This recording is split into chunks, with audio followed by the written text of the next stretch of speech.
Welcome, everybody.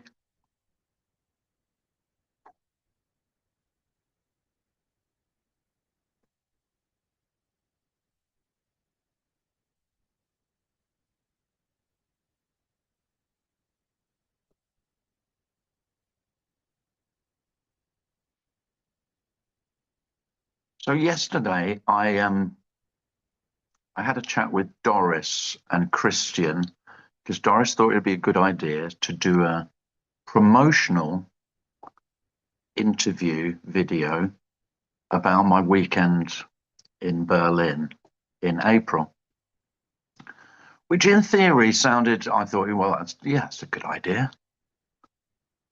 Until I started speaking, and then it was really obvious after about 10 minutes. I just said what a waste of time it would be to come to the weekend, which which Christian kind of pointed out to me. He said this is meant to be a promotional video. This is advertising about trying to attract people to come. And I went, well, I said, well, I am attracting people to come, saying that there's nothing to get, because non-duality seekers, they want nothing. That's what they're after. That's what you're after. Unlike the other poor fools, everyone else you meet, they're all after something, aren't they? You know, because they've got a lot of shit. I mean, they've acquired endless positive and negative things to themselves, and none of them will work. So they've heard there are some incredible human beings who offer nothing, and that's what you want. And I sort of, it went on for a while of me saying that, and then Doris said something along the lines of, but you've already said that you can't have nothing because there's nothing to have. I mean, well, that is the stumbling block. And the only hope you can have in advertising non-duality is that that's not really heard, because then nobody would turn up.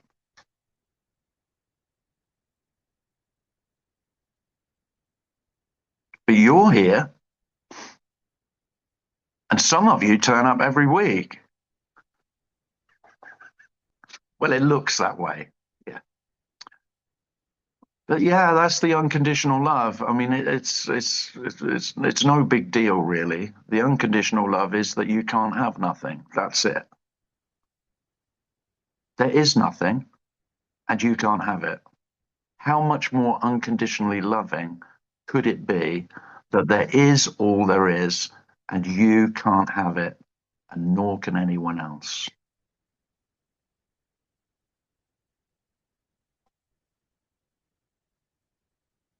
This is free. You can't get more free than nothing. Nothing is for free.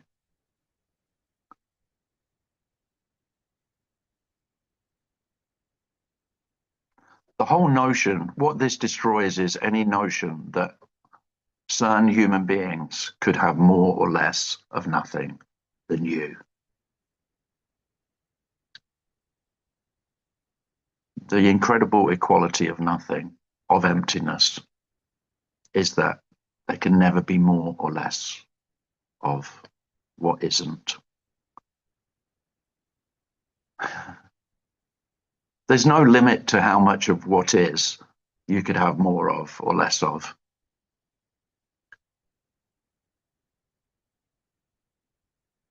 And wonderfully, all of those acquisitions, all of those seeming attainments, all of them, all of your failures that you've accrued, you've stored those up. You've said they belong to you, and they don't. They're all empty.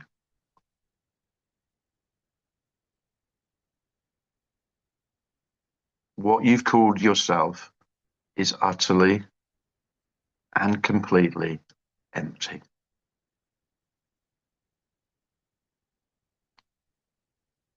Just as empty as everything else. And in that emptiness, in this emptiness, there is no what's mine, what's yours, what is me, what isn't me.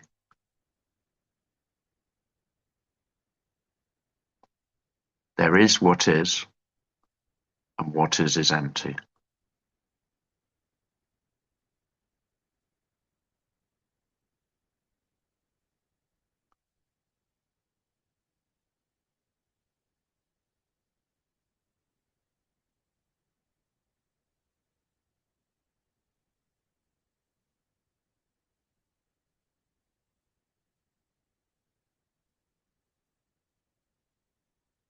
Completely empty.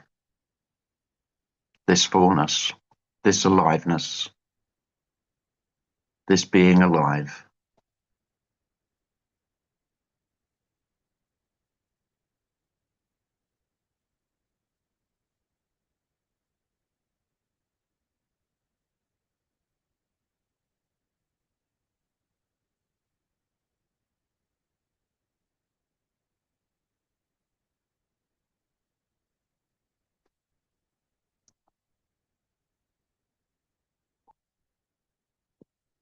It can only seem as though I'm selling something, that I'm offering something, that there's something on offer, because that's the way, that's what human beings normally do.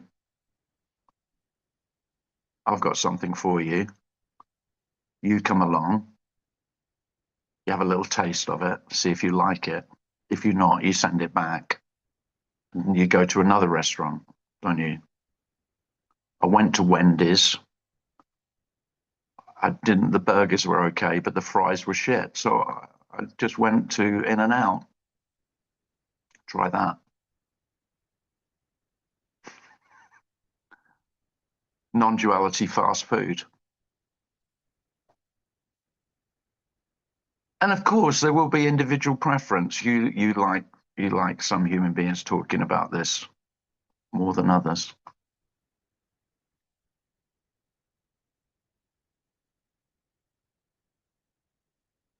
You like their fries.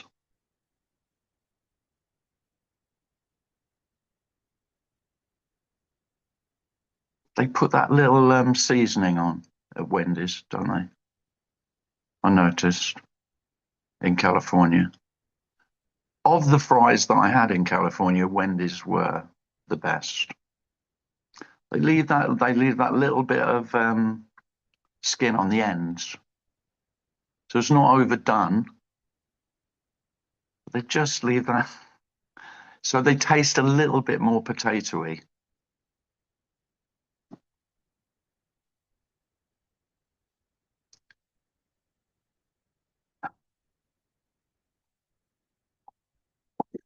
If you are still into comparing non-duality speakers,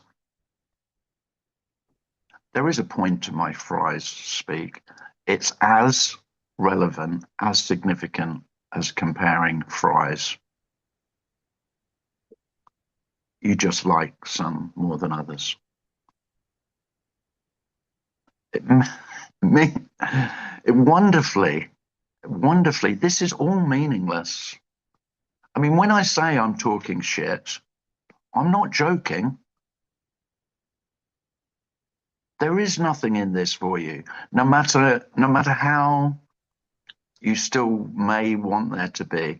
The only love, the only peace is that there isn't anything in it for you.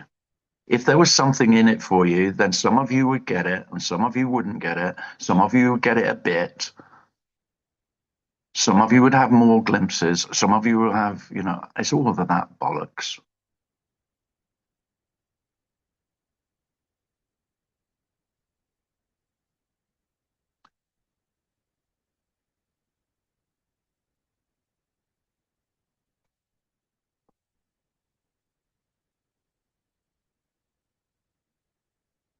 So as Tony would say, this is the only compassion. And the compassion is that it's not for you. That's the compassion. That's the love. The love is that this isn't for anyone. The wonderful news, the dreadfully wonderful news, is that you can't have it. Isn't that, it's so beautiful.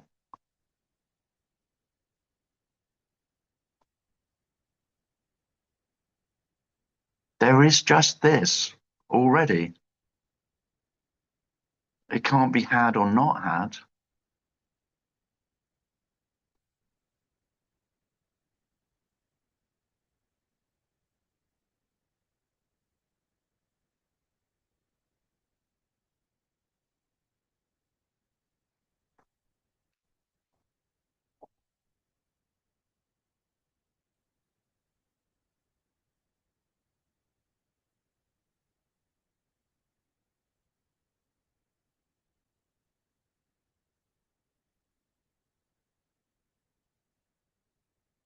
So here it is.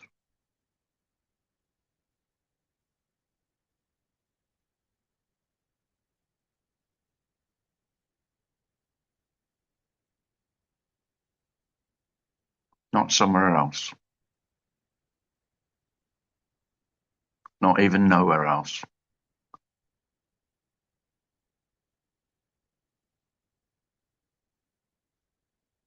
Inescapably obvious.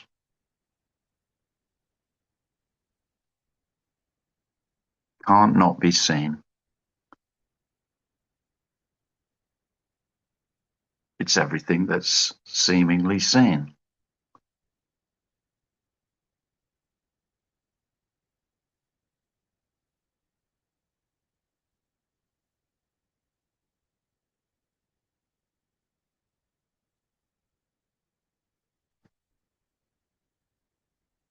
Nowhere to go, but everywhere you seem to go.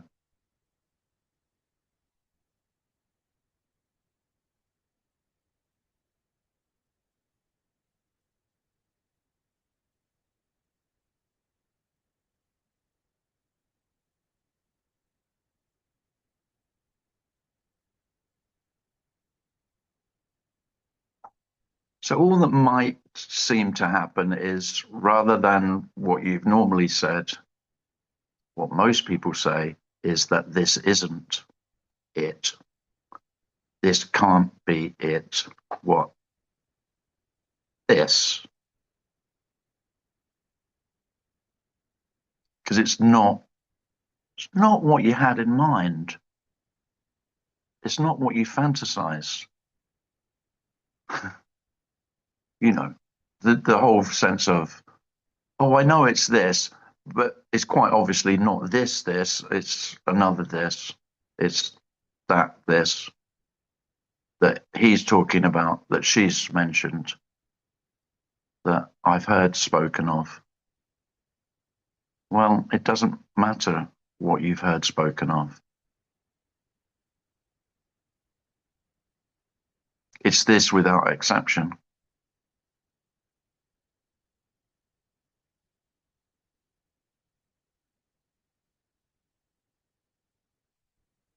Without exception.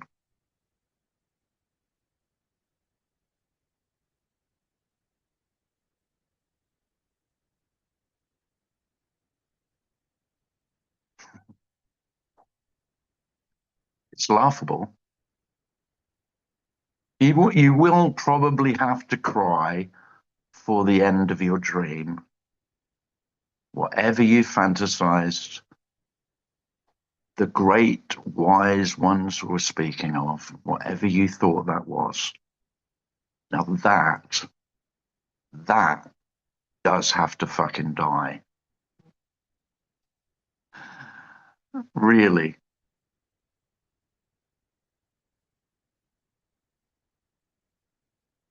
Those childish fairy stories, those fairy tales that you bought into,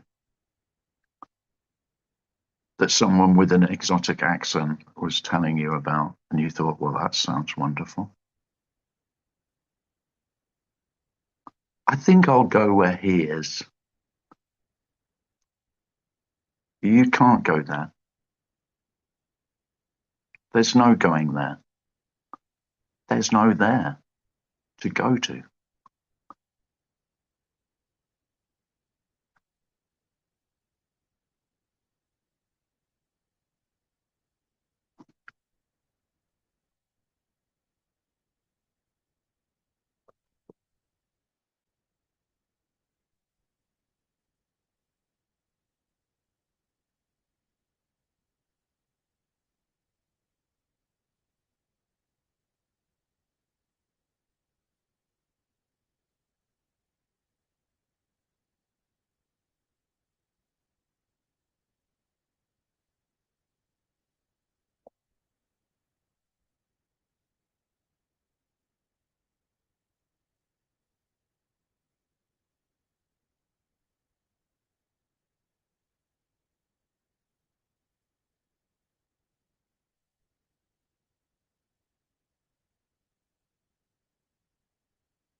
Mhm.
Hi, Tim. Hi, Alexis. How are you? Yeah, good, thanks. You said something about the only way we have to express this was by speaking, and by speaking, I mean there's also art and dance and, all those Mm. other things too, Yeah. fashion. Yeah. Oh, yeah. Yeah. Well, there isn't. Well, I mean, you could say that there isn't anything that's not an expression of this. Yeah. It's interesting. There isn't anything that's not an expression of this, exactly. And animals and plants who don't talk are so clearly an expression of this, Yeah. you know. Yeah. Yeah. And I think that's why a lot of people, their most profound, the most undeniable experience of this is in nature, Yeah. and they'll say, "Well, I don't know what it was, Right. but it's undeniable." Yeah. So that's what we're speaking of. And so the words, in a way, are a nuisance, but Yeah. we're talkative storytellers, and Yeah, and it brings to mind, like, like I don't know what it is being the perfect reason for why ever like people show up to hear you talk. Like, I don't know what I'm doing here. There's no story that I'm gonna like get something out of it, or that the no, Tim story is better than the Alexis story or anything like that. It's just like any sort of connecting the dots of like why this body does anything feels ridiculous. yes. Well, it is ridiculous, but again, it's all innocent, isn't it? Because it's naturally what human beings do. Yeah. Because we tell the story in thought, and then we tell the story to others in words. Yeah. Yeah. He did that because he has a bad childhood or Yeah. whatever. It just feels very silly. Yeah, but it's silly, but it's well, it can be entertaining or extremely boring. But I mean, it is how we amuse each other. Yeah. We amuse each other with our stories, don't we? Yeah. Yeah. Or Yeah. or, or bore each other to death. Yeah. But I, I think sometimes it's misheard in non-duality circles that the story is the problem. That, and speaking about this is always, there's a problem in speaking about this. Well, yeah, absolutely. Of course there is, because language is dualistic and we're trying to use Yeah. a medium that can't convey non-duality. I mean, I think that's the wonder of speaking about this, and the love Yeah. of speaking about this is because there is absolutely, it's beyond doubt that this can't be spoken. Right. So how wonderful then to attempt to the utter futility, the complete and total futility of ever being able to convey what's being attempted to be conveyed, can't be conveyed in language. Yeah. So then, if all language is wrong, of course, if none of it can be right, then it's complete freedom to talk any bullshit you want because it's all there's there's no attempt at accuracy. So this whole notion of, I will say, the whole notion of clarity, which for a while as a seeker I was obsessed with this notion of clarity. Yeah. I measured most speakers on my clarity scale. Right. Oh God, that sounds Yeah, like a nightmare. no, and of course, but I know lots of others who do the same. Yeah. So I like when he says that. He's very clear on that. But then he goes and muddies the water and he talks about unconditional love and Right. all that. And of course, that's bullshit because that's not Yeah. clear. And I Yeah. would say, in speaking about this, there's always been a little bit of a dilemma of talking about love at all Oh yeah, for sure. because I know those who those seekers who are looking for clarity, of which I was one of those, always want to dismiss love Right. because there is nothing murkier. Oh yeah, for sure. It's like you might as well get a big spoon and dredge up all the shit from the bottom and muddy the waters with love. Totally. And you Totally. and by what most people meant by clarity, which I meant, was that I would understand clearly. I'd Yeah. understand, Yeah. and this is the thing. There's nothing Yeah. to there's nothing to understand. Yeah. And Yeah. Thank you. the nothing to understand. There's nothing to be Yeah. understood about Yeah. nothing. Yeah. And no one to be clear at all. No, but the no one to be clear is almost irrelevant because whether there's a sense of there's someone to be clear or whether there's a sense of there's no one to be clear, this this seeking clarity, I, Yeah. this is an opinion, of course. That's a massive hurdle for the seeker to overcome because every answer will always lead to a new question.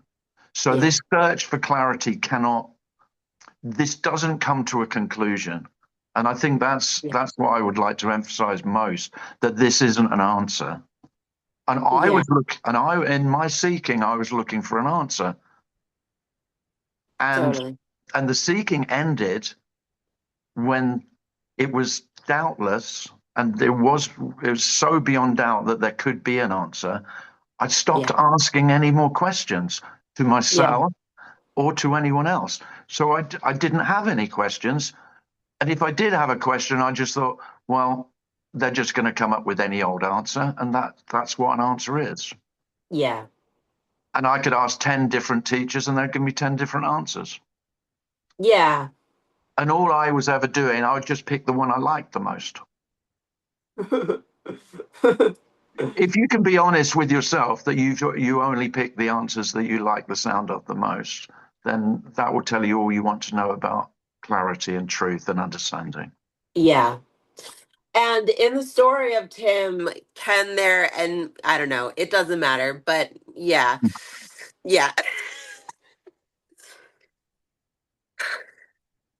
Is there a time when sort of the separate perception, the perception of a separate self takes over for a moment at times? Does it feel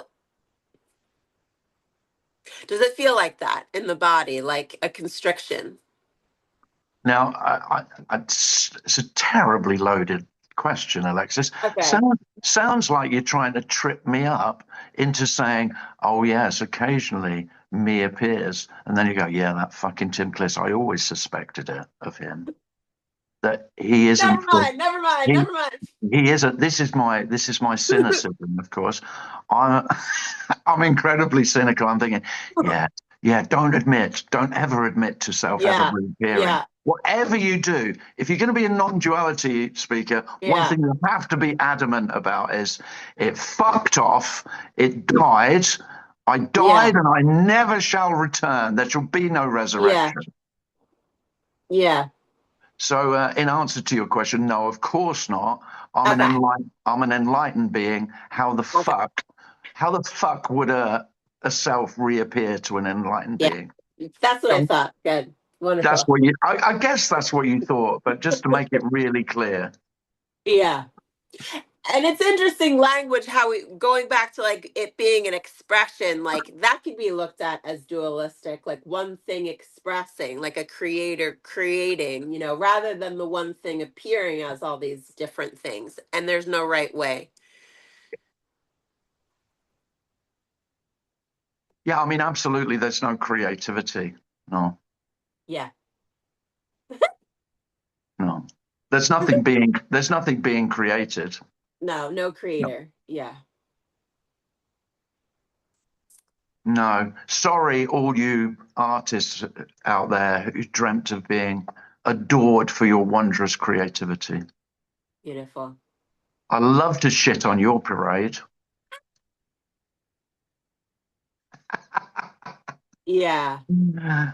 Uh, I will say I'm going to answer sensibly to your question about me reappearing. Sure. It's I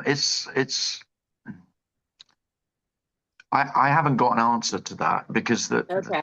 because it's nonsense. Yeah. Because you are already nonsense, Yeah. and that's what you're calling yourself. Yeah. This illusion of being a solid entity. Yeah. You're empty,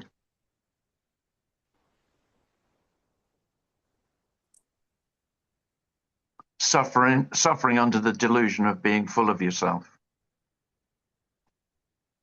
Yeah. So, so the answer still is no. Me doesn't appear, but do old habits appear? Do old memories appear? Is Yeah. are old feelings triggered by a situation? Because Yeah. I think that's what self says. Well, if that's going to happen, then there's still me here, Yeah.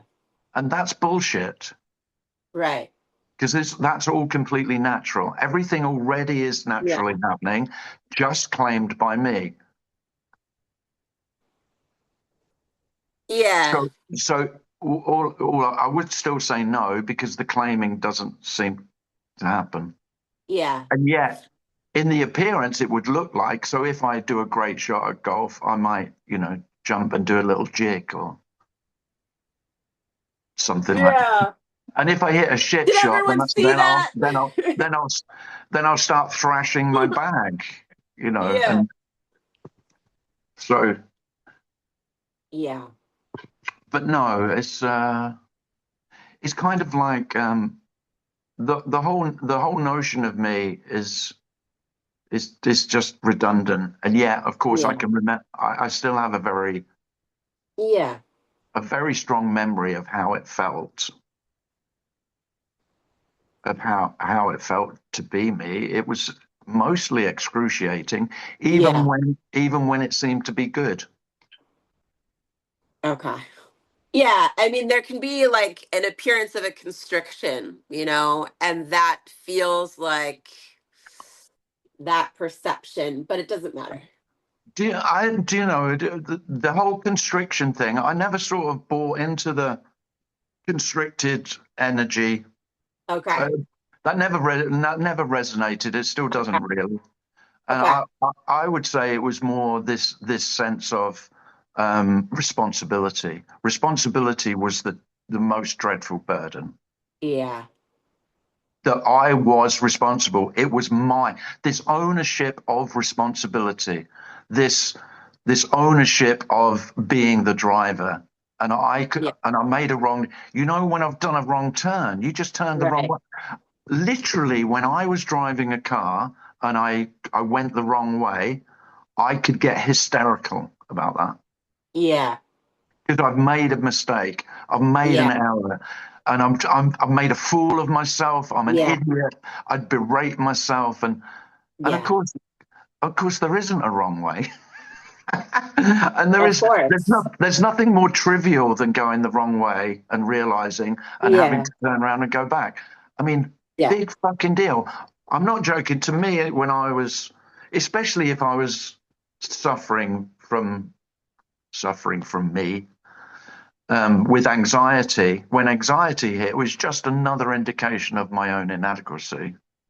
Yeah, the story about who Tim is and that he Um, did it that. it Yeah. was it was absolutely dreadful. Yeah. Yeah. So there's no. Here's the thing that I can't. I feel I should emphasize this as well. If you're still waiting for when there'll be a recognition of no self, there will be no end to the waiting for that. It's not. It's just that in the story of I don't mean. Alexis, like I there'll didn't be mean. flow. Yeah, I didn't mean you, Alexis. I meant Yeah. every. Yeah, what? Because Yeah. that's what I was waiting for. The waiting, the continued seeking was. Well, I'm not aware. There's no sense of. Yeah. No, there's no sense of not being me. Yeah. Well, Yeah. of course there isn't. There isn't a me to have a sense of no me. Yeah. it's just another game for this illusion to play. And even that constriction, like, no, that's my piece of chocolate cake. Like that's where it can come up. Yeah, but if there was a desire for that chocolate cake, Yeah. then that's perfectly natural. I mean, Yeah. I'm not saying that couldn't happen. Yeah. If I had designs on that last piece of chocolate cake and my 6-year-old son took it, I'd be Yeah. I'd be fighting him for it, Yeah. Yeah. and I'd win, Yeah. and I'd make him cry, and then I'd be full of remorse and say, "I'm terribly sorry. You can have it." Right. But it's funny, all the talk of the me appearing. So I just the whole notion that Yeah. I know I'm not there yet because I have a sense of me. That's it.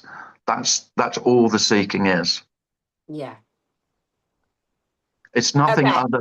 It's nothing other than, well, yeah, I know I'm still me. Yeah. Well, you don't, but Yeah. it's something that. Yeah. Don't fuck with my chocolate cake though, okay? Oh, I like carrot cake. I do love a carrot cake. Yummy. Cream cheese icing. Chocolate cake. I can take it or leave it. Really. Okay. Cool. Crisps, on the other hand, if if Yeah. when you were kids and you had a bag of crisps and you had a bag of crisps at school, which was always a fatal error because if you're going to have a bag of crisps, you need to go to your room and lock the door to ensure Oh, that yeah. because if you have a bag of crisps at school and you offer them Yeah. Yeah. and it's polite, you can't give individual crisps. Nice. But if you offer the bag, there will always be one real asshole who will take a huge handful and take three Yeah. quarters of your crisps. Nice. Well, that can invoke the worst venomous anger. I just remember wanting to kill kids for doing that. Yeah. That was me, by the way, because I wasn't allowed to have crisps at home. So if a Uh, bag of crisps showed themselves, like it was all about the yeah, how to get the whole thing. yeah, Yeah. But that wasn't really the reason. There was no reason. no, not really. Yeah. Mm. I've never been to Wendy's. That's the last thing I want to say. I want to open it up for other people, but I Well, think there's a story Americans like go to fast food. I've never been there, but maybe I'll try the fries. no, I'm recommending their children's because everything in America is too big, Yeah. because I Jesus, mean, yeah. I know it's cliche, but it's true. So the regular burger was too big, so I could have a child's regular cheeseburger, extra dill pickle, Yeah. Yummy. perfect.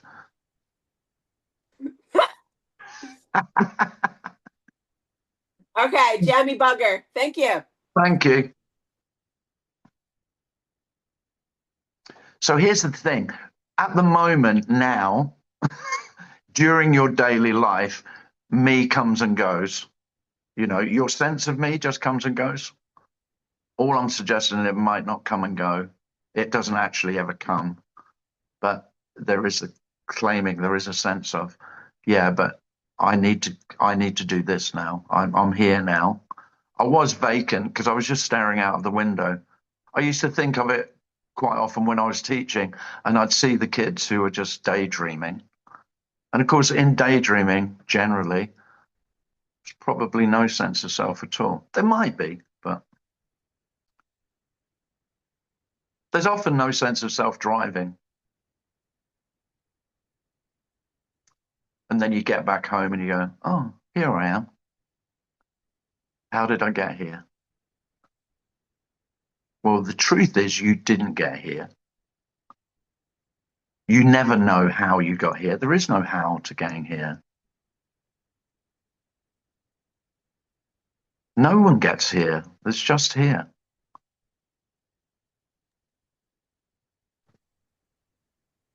You just made me think of the motels that have the vacancy signs.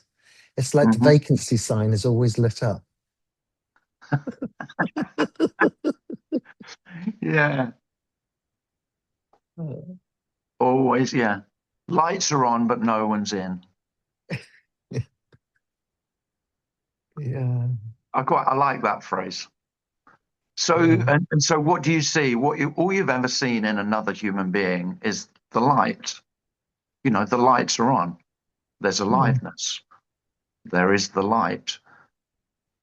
And what the delusion, the misconception is you're seeing them, a self, an entity. Well, you're not. You're seeing, looking at a human being in the eye is no different to looking in a dog in the eye.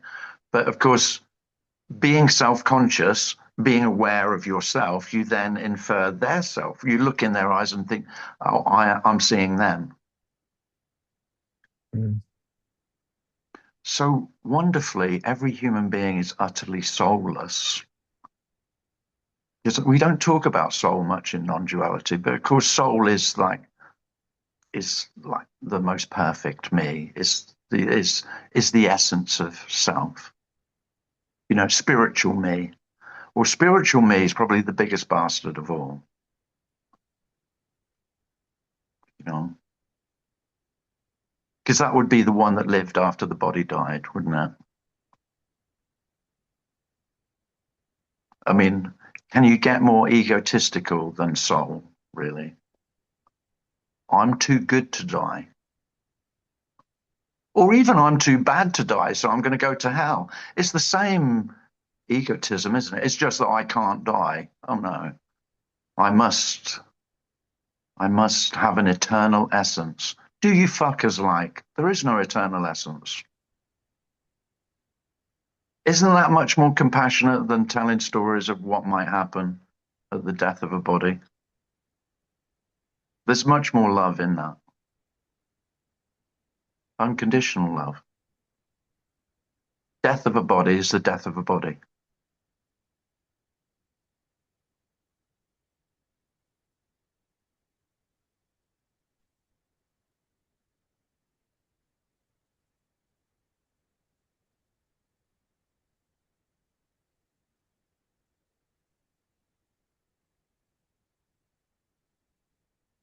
When I was a geography teacher, I used to, there's this, you can have a look at it on Google it.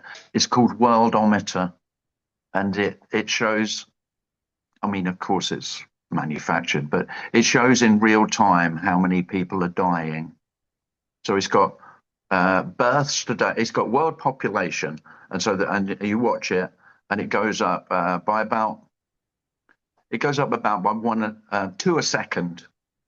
So the world's population increases to two human beings a second. And then you look at and then it would be births today, and the births are going up by about three a second. And then it's deaths today, and that's about one a second.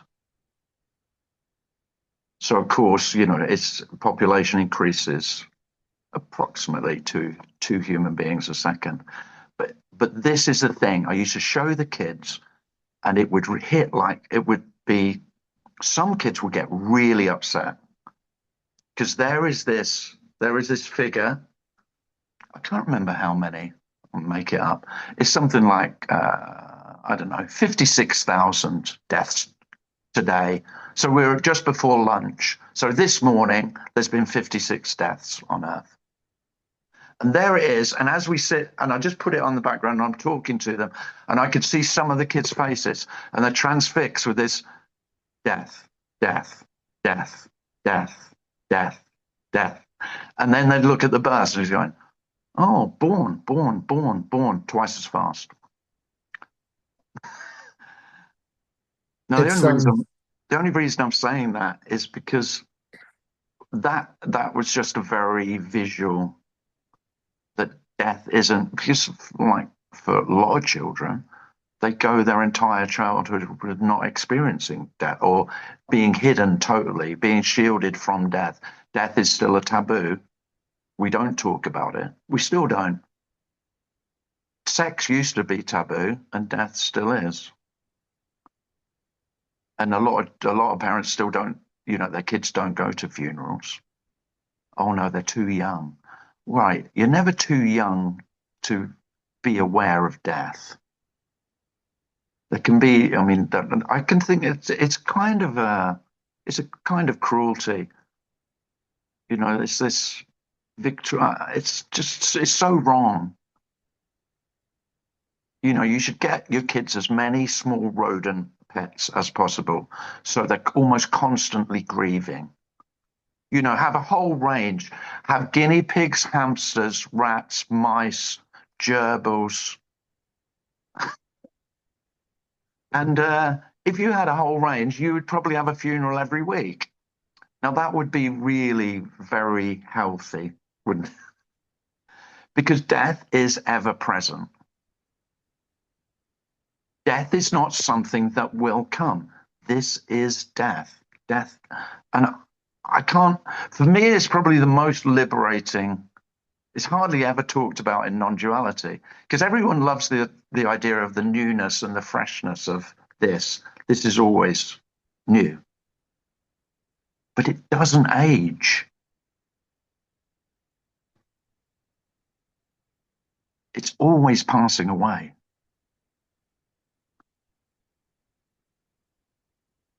Yeah, all things age. This does not age. Nothing doesn't age.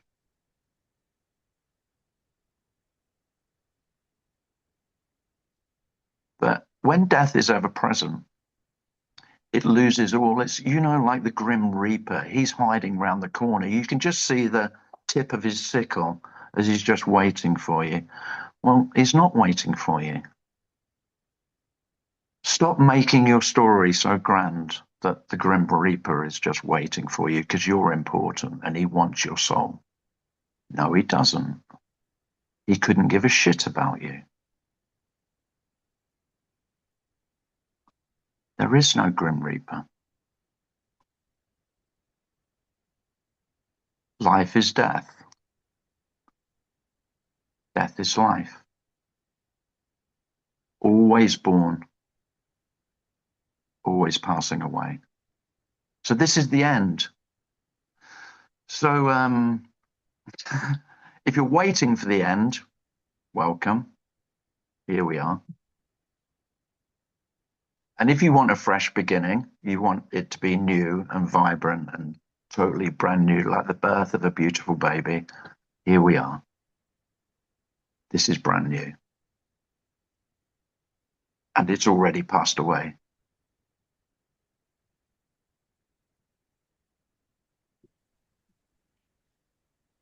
And the worldometer today says Oh, you've looked it up. 302,000 births now. Yeah. And 442,000 deaths. Yeah, it's about half. It's nearly always around half. Yeah. It's ticking up quite fast. So how many deaths today? Deaths today, 142,000. 343, 44, 45, 46, 47, 48, 49.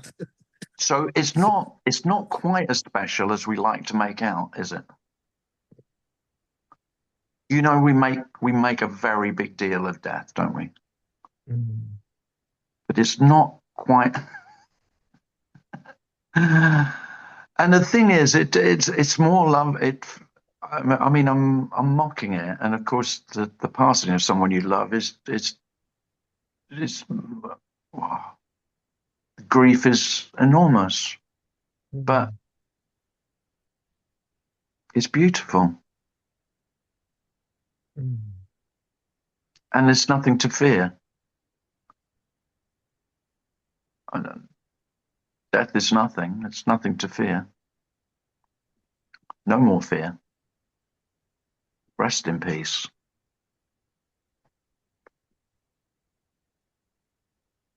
Freddie, Hi, Tim. Yeah, hello, mate. wanted to share. I was at a funeral yesterday morning, and Yeah, it was somebody died. A friend of mine's son died at the age of right, 36, and right. we all went to. It's about 300 people in a Armenian church, and what struck me was that when the relatives, he had a brother, and he stood up and spoke, and it was so, I'd say, I was as locked in to what he was saying as it could possibly be. And what struck me was when it, they did some Armenian, there was a priest, and when it got to the religious bit, it became so false in a way, because Yeah, it was just it felt just a black, you knew they were going to do the next funeral in exactly the same way, and it was yeah, just a bit like, um, whereas when the people stood up and spoke about their brother, and his cousins stood up as well, and that's when it just became so alive. So yes. I just wanted to share that. No, I've had very much the same experience. Yeah, yeah, yeah. It's. I mean, funerals can be really beautiful when there's an authenticity about the uniqueness of the human being who's died, especially if they can talk about his failings as much as his how you know he could be a bit of an arsehole. I always think if someone has the nerve to say it, it always makes it more beautiful. You Yeah, know, the brother. the uniqueness, really. Yes, and the speech, when the brother spoke, he talked about how he had written so much down, and he just basically crumpled it all up and threw it in the garbage and spoke from his heart, and it Oh, was it lovely, was yeah. Oh, that's beautiful, yeah, beautiful. yeah, Yeah, yeah.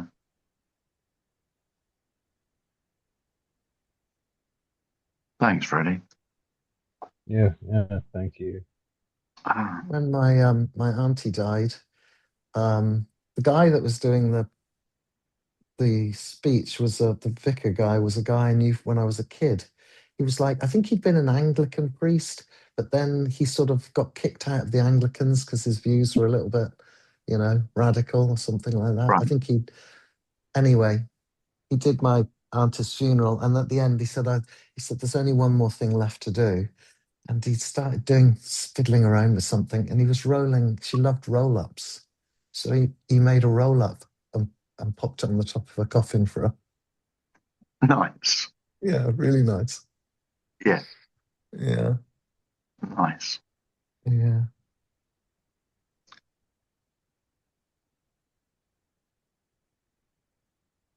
Roll Well, ups. thank you. If Rob. anyone doesn't know, roll ups are cigarettes, like little roll up. Yeah. And if anyone doesn't know, I do like a roller, Yeah. as Darren does, only if I roll in one.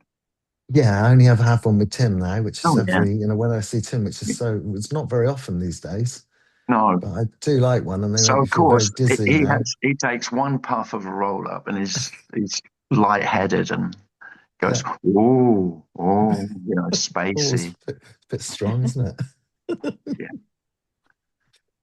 Yeah. Oh, we know how to live on the edge still, though, don't we, Darren? Oh, yeah. We Yeah. might have two even. Might even have a Jack Daniels and Coke, and then have another one. That sounds nice.